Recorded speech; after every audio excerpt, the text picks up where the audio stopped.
I like that frank talk. Yes, we need to understand where we are headed. We've started with these reforms, and like you said, we must follow it to the latter. Before I let you go, it's always an interesting conversation with you regarding this sector. You talked about the pricing now, and it wants me. That's why I want to ask this question. The argument of if subsidy is totally gone is also still somewhere. I've had analysts come to say, they don't believe it's 100% gone. They still believe that something is still somewhere. And when I ask that question, I like to ask it side by side with expectations from Nigerians with regards to what government is gaining or getting from subsidy removal. Do you think we're totally out of that scheme? Yeah, that was a very interesting conversation, and I'm glad you asked the question. In one of the videos I watched, which was trying to depict the refinery in Port Harcourt not working, was the argument of saying government said they saved 20 billion, or was it $2 billion from subsidy removal, and people were asking where the money was, or that if they saved that money, why are they borrowing money? And again, this is from ignorance, and I don't blame anybody saying that, because in people's mind, savings means is what you've kept aside. And one of the things I said in my previous engagement with previous governments, when we were advocating for removal of subsidy, was don't tell Nigerians you save money, because there's no money to save. Saving money means I planned and I had 10 naira to spend, and I spent 5 naira. That means I have saved 5 naira. So I had 10 naira and I spent 5. I saved 5. You didn't have 10 naira, but you didn't spend 5. You haven't saved money. What you've done is cut waste. So when governments use the language of savings in saying we saved 20 billion from subsidy, Nigerians have a right to ask, where is the money? Well, you haven't saved any money because you never had the money in the first place. All the issues why we were advocating for removal of subsidy was because you were borrowing money to subsidize what you shouldn't subsidize, and there was no impact on Nigerians as it ought to be.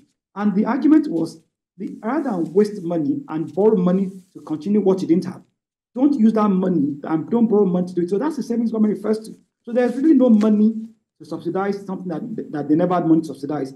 I don't know if I'm clear about it. So there was no 10 naira that they used to not spend 5 naira. What they were doing before was there was no 10 naira, but they were spending 5 naira borrowed to say it was spending 5 naira to keep something low. So there was really no savings in that way. What you've done is you're not going to spend that money that you never had in the first place. It might sound a little bit funny, but that's the truth of the matter. And so the argument of savings is wrong. Now, if there's still a subsidy on products, there will be a subsidy on products in most cases when you still have attempts at price equalization. I don't think there's anything wrong with subsidy. So people don't get it wrong. You can subsidize what people will gain from that you can afford. Once you can afford things, then there's no wrong with subsidizing it. Every country has what to subsidize. It may be agriculture, maybe transportation, but you don't subsidize what you can't afford and what's not benefiting most Nigerians and benefiting a few. And that's the messaging that has gone wrong with the whole reform of government. Government has poor communication in supporting its reforms. The communication is always misjudged, misconstrued, and others, and it makes it all laughable. And those who are genuinely invested in supporting reforms don't have a leg to lean on when they don't understand what the government is saying and what it's trying to do. So right now, there is still some subsidy.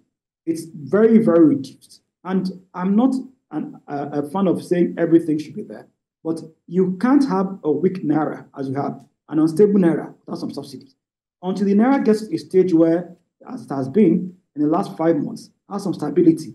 At that point in time, then you can really factor in costs, factor in inputs, and then have a good market for your products. That's how it works. And that's something that will take some time. And what I had advised earlier on was to say, do the subsidy removal in a phased process. Take some out, take it gradually, but again, I'm not in government. People in government know the wisdom of what they did and why they did it. The other challenge we've had is you don't take out something unless you give something back in return. Now, had CNG been as what it had been before subsidy removal, then people have had an alternative.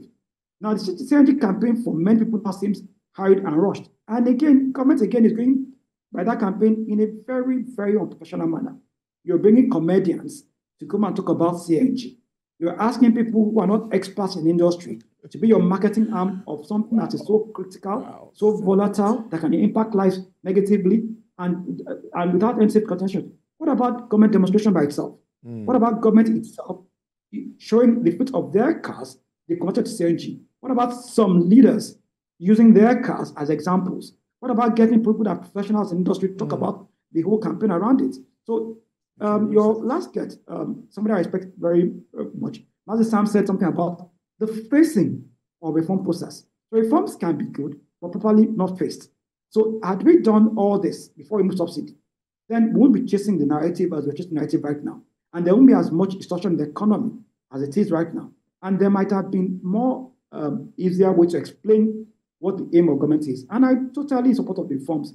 I mean, like anybody who, I mean, one thing about all of us is we were all pro reforms until we started feeling it.